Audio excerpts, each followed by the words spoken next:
Welcome back to my channel. Hope कि आप लोग अच्छे से पढ़ रहे होंगे। नहीं पढ़ रहे हो तो भी मेरा कोई नुकसान नहीं है, लेकिन पढ़ो। ओके, तो आज की क्लास शुरू करती हूँ। आज हम पढ़ेंगे जंगल वाला कमेटी। नाम बड़ा प्यारा सा है, जंगल वाला।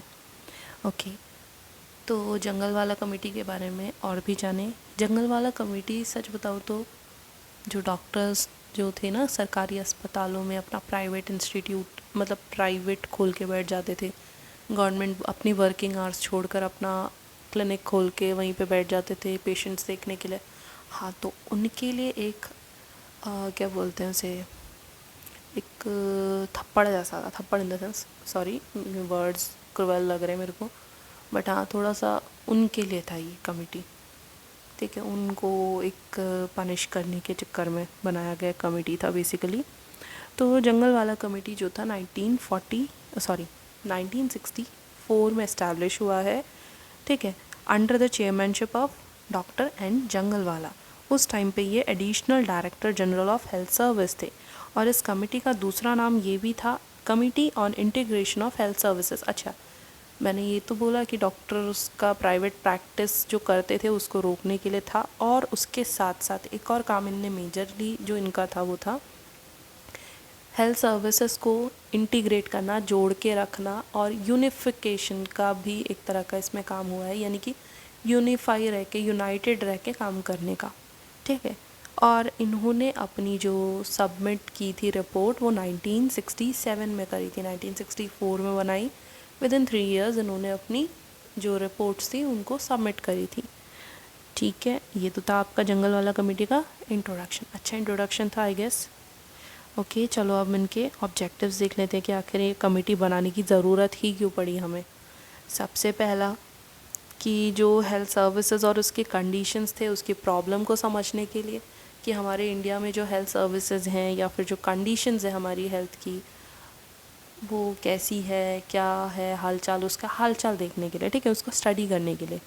दूसरा था जितनी भी हेल्थ सर्विसेज है सबको इंटीग्रेट करना, एक साथ लेके चलना। ठीक है, तीसरा इन्होंने बोला, मैंने जैसे बोला private practice by government doctors. ठीक है, प्राइवेट डॉक्टर्स के लिए बात नहीं कर रहे, जो गवर्नमेंट डॉक्टर्स थे उनकी बात कर रहे हैं।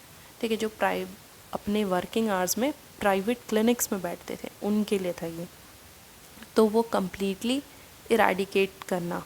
ठीक है, तो ये मेन 3 ऑब्जेक्टिव्स थे हमारे जंगल वाला कमेटी के। जंगल वाले ने थोड़ा क्रेजी सा काम किया। ठीक है, अब इनके रेकमेंडेशंस देख लेते हैं। इन्होंने ऑब्जेक्टिव्स तो इनके बड़े तगड़े थे, अब क्या क्या इन्होंने रेकमेंड करके इम्प्लीमेंट करा है ये देख लेते हैं। सबसे पहला था यूनिफाइड अप्रोच को अपनाना, ना कि सेगमेंटेड अप्रोच को, ताकि जो भी हेल्थ प्रॉब्लम्स हैं वो सॉल्व हो सके हमारी, मतलब लोगों की। ठीक है, सेगमेंटेड अप्रोच यानी कि छोटे छोटे टुकड़ों में, कि आ जाए ब्लड टेस्ट करा, 10 दिन बाद आए रिपोर्ट दिखाया, 15 दिन बाद उनको मेडिसिन दे रहे हैं। तो उससे क्या होगा, वो बीमारी से क्या पता पहले भगवान के पास पहुंच चुका हो। ठीक है, जो भी गॉड है उनके पास पहुंच गया हो। तो इससे बढ़िया है भाई, पहले रिपोर्ट मतलब चेकअप करवाओ, आज ही यहीं से चेकअप कराओ, रिपोर्ट ले लो 1-2 घंटे में, जो भी पॉसिबल हमारे पास मेथड्स होते हैं, या 1 दिन में 2 दिन में। फिर उसके बाद फिर वापस आके उसी रिपोर्ट के साथ ही तुरंत ही डॉक्टर से मिलकर अपॉइंटमेंट लेकर मेडिकेशंस लो, मेडिकेशंस खाओ, ठीक हो जाओ, स्वस्थ घूमो फिरो नाचो। तो इन्होंने बोला यूनिफाइड अप्रोच अपनाओ इंस्टेड ऑफ सेगमेंटेड अप्रोच। ठीक है, फिर उन्होंने ये बोला, फिर से वही सेम चीज़ बोला कि मेडिकल केयर और हेल्थ प्रोग्राम, अच्छा ये थोड़ा डिफरेंट है। मेडिकल जो केयर है, ठीक है, जहाँ पे हम मेडिकेशंस देते हैं, पेशेंट होता है, बेड वगैरह होती हैं हॉस्पिटल्स में, उनको, और हेल्थ प्रोग्राम्स को, दोनों को एक साथ चलाना। ठीक है, यानी कि उनको केयर भी प्रोवाइड करना और प्रोग्राम्स के बारे में भी उन्हें इन्फॉर्मेशन देना, अवेयरनेस स्प्रेड करना कि हाँ भाई ये प्रोग्राम है, इसका ये बेनिफिट तुम्हें मिलेगा, ये नहीं मिलेगा, ऐसा होगा वैसा होगा, सारी चीज़ें एक्सप्लेन करना। ठीक है, तीसरा रिकमेंडेशन उन्होंने ये बोला,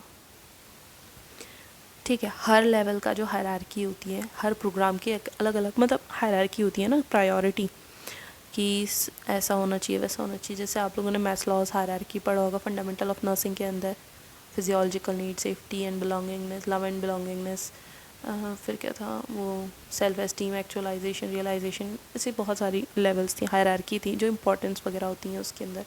ठीक है। तो ऐसे ही यहाँ पे भी हायरार्की वर्ड है, वो भी यही बताता है अलग अलग लेवल्स को।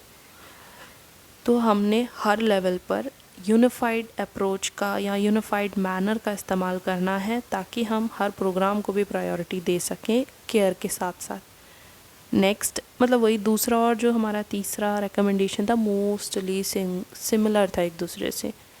फिर नेक्स्ट इसमें बोला गया है कि हमें लोएस्ट से हाईएस्ट लेवल तक जाना चाहिए सर्विसेज को इंटीग्रेट करते करते। अब वो देखो यहाँ पे इतनी सारी कहानी लिखी है। यूनिफाइड कैडर मतलब जो सबके लिए सिमिलर केयर होना चाहिए, ऐसा नहीं कि सब किसी को अच्छा ट्रीट करें किसी को हम गलत ट्रीट कर रहे हैं। फिर कॉमन सीनियरिटी होना चाहिए, ऐसा नहीं कि एक सीनियर हमारा डायरेक्टर के पोस्ट में और दूसरा ही सीनियर जो है मतलब सेम ही लेवल का है लेकिन वो अलग अलग, वो स्टाफ नर्स की तरह काम कर रहा है अभी भी। ठीक है।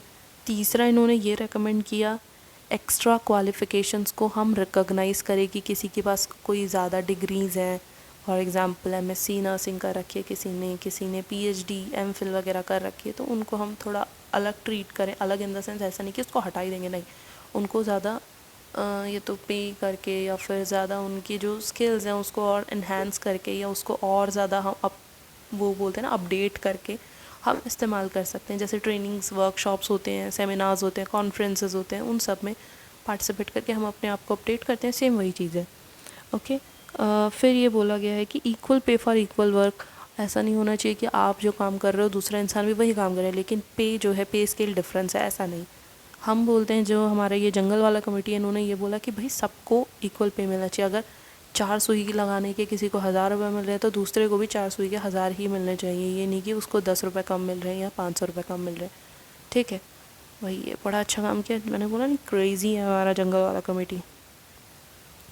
ठीक है। फिर इसके बाद इन्होंने बोला अब देखो कुछ लोगों को स्पेशल काम भी दिए जाते हैं, तो इन्होंने ये बोला कि स्पेशल काम के लिए स्पेशल मनी भी होनी चाहिए, पैसा पेमेंट भी होनी चाहिए कि आप किसी को एक्स्ट्रा सर्विस पे कर रहे हो जो आपके नॉर्मल रूटीन में नहीं है।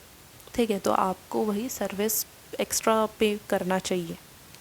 फिर ये बोला गया नेक्स्ट इसमें कि no private practice among government doctors and good service conditions. ठीक है, ये हम पहले भी डिस्कस कर चुके हैं इसके बारे में। तो फिर बोला गया लास्ट हमने ये इससे पहले वाली कमेटी में भी पढ़ा था कि जो स्टेट था उसको दे दिया था फैमिली प्लानिंग के या फिर अपनी खुद की स्ट्रैटेजीज़ भी बना सकती हैं वो। तो ये बोला गया जंगल वाला में भी कि जो स्टेट गवर्नमेंट है वो अपनी स्ट्रैटेजीज़ खुद से बना सकती है, खुद को बाकी स्टेट से अलग करने के लिए। अलग इन द सेंस वैसा नहीं है कंप्लीट आइसोलेट कर दिया अपना ही कंट्री बनाने में लगे पड़े हैं, नहीं।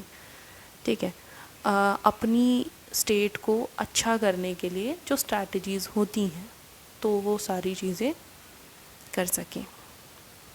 ओके, ये था आपका जंगल वाला कमेटी।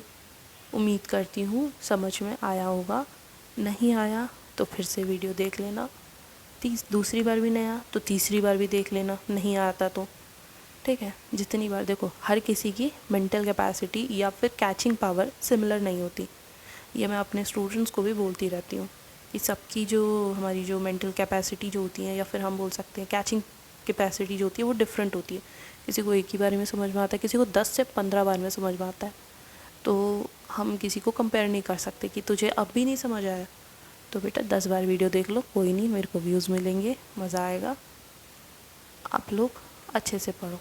ठीक है, कम्युनिटी के रिगार्डिंग या कोई भी सब्जेक्ट हो, मेरा कुछ नहीं है, मैं अच्छा पढ़ा लेती हूँ सारे सब्जेक्ट्स, मेरे बच्चे जानते हैं जो मेरे से पढ़ते हैं बच्चे, तो घमंड नहीं है। ठीक है, बता रही हूँ मैं, तो मतलब सही है, समझ में आता है, नहीं आता कोई दिक्कत नहीं है, अच्छे से वीडियो देखते रहना या किसी और की भी देख लेना, कोई इशू नहीं है उसमें, जहाँ से समझ में आ रहा है वहाँ से देख लेना।